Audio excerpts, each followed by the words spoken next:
गुलामी की जंजीरों से भारत को मुक्त कराने के लिए अपना सर्वस्व न्योछावर करने वाले क्रांतिवीर शहीद भगत सिंह आज हर हिंदुस्तानी के दिल में बसते हैं। उनकी गिनती भारतीय राष्ट्रवादी आंदोलन के सबसे प्रभावशाली क्रांतिकारियों में की जाती है, जो महज 23 साल की उम्र में देश की आजादी के लिए फांसी के फंदे पर झूल गए। अविभाजित भारत के लायलपुर जिले के बंगा गांव में जन्मे भगत सिंह सरदार किशन सिंह और विद्यावती कौर के सुपुत्र थे। उनकी जन्मतिथि को लेकर थोड़ा विरोधाभास है। कुछ इतिहासकार उनकी जन्मतिथि 27 या 28 सितंबर 1907 बताते हैं, पर कुछ तत्कालीन साक्ष्यों के अनुसार उनका जन्म 19 अक्टूबर 1907 को हुआ था। भगत सिंह के जन्म के समय पर उनके पिता और उनके दोनों चाचा ब्रिटिश साम्राज्य के खिलाफ होने के कारण जेल में बंद थे। जिस दिन उनका जन्म हुआ उसी दिन उन्हें जेल से रिहा किया गया था। ऐसे में भगत सिंह के घर में मानो खुशियों की बाढ़ ही आ गई और इसी कारण भगत सिंह की दादी ने उनका नाम भागोवाला रख दिया। भगत सिंह की प्रारंभिक शिक्षा गांव के प्राइमरी स्कूल से हुई। प्राथमिक शिक्षा के पूर्ण होने के पश्चात उनका दाखिला लाहौर के डीएवी स्कूल में करा दिया गया। भगत सिंह का संबंध देशभक्त परिवार से था। वे शूरवीरों की कहानियां सुनकर ही बड़े हुए थे। विद्यालय में उनका संपर्क लाला लाजपत राय तथा अंबा प्रसाद जैसे क्रांतिवीरों से हुआ। उनकी संगति में भगत सिंह के अंदर का शांत ज्वालामुखी सक्रिय अवस्था में आ रहा था और बाद में गांधी जी के असहयोग आंदोलन ने उनके देशभक्ति के जोश को चरम पर पहुंचा दिया।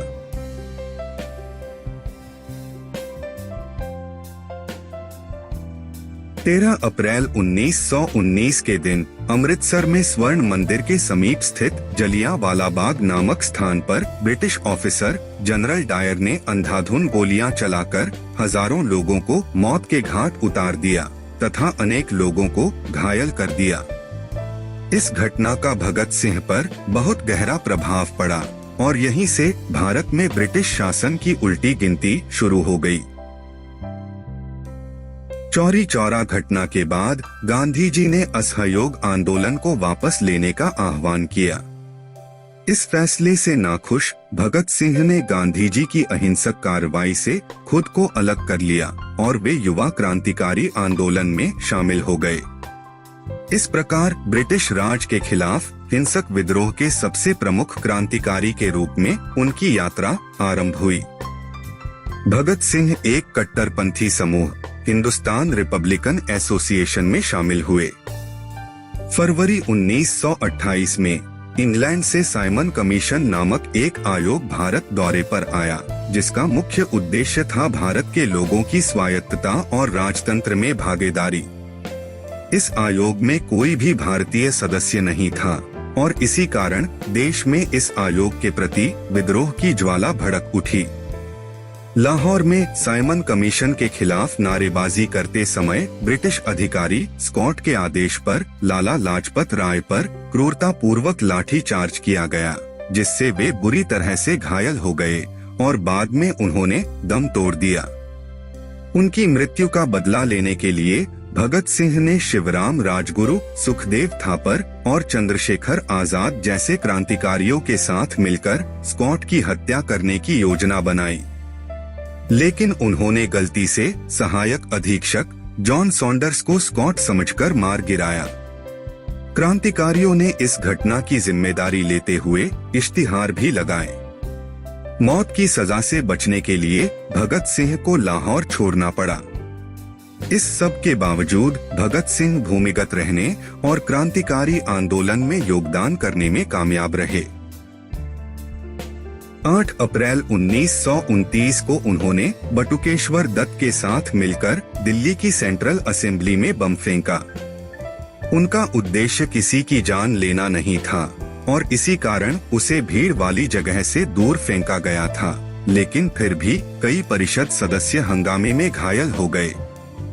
इस घटना के जुर्म में वे हिरासत में ले लिए गए। उनकी क्रांतिकारी प्रवृत्तियां केंद्रीय जेल में भी देखने को मिली, जब उन्होंने एक भूख हड़ताल का नेतृत्व किया जिसने प्रशासन को हिलाकर रख दिया। इसके फलस्वरूप सरकार ने सॉन्डर्स हत्याकांड के मुकदमे की सुनवाई तय तारीख से पहले करके उन्हें लाहौर की केंद्रीय जेल में स्थानांतरित कर दिया और बम विस्फोट के मामले में उनका कारावास थोड़े समय के लिए स्थगित कर दिया। सुनवाइयों की एक लंबी श्रृंखला के बाद भगत सिंह, राजगुरु और सुखदेव को 7 अक्टूबर 1930 के दिन सॉन्डर्स की हत्या के जुर्म में मौत की सजा सुना दी गई। 23 मार्च 1931 की शाम थी। एक अजीबोगरीब चुप्पी ने लाहौर के सेंट्रल जेल को घेर लिया था। सरकार और पुलिस अधिकारियों का सारा ध्यान भगत सिंह, राजगुरु और सुखदेव की फांसी पर था। ठीक शाम के 7:30 बजे जेल की घंटी बजी और ये तीनों क्रांतिकारी देशभक्ति के गीत गाते हुए फांसी के फंदे पर झूल गए।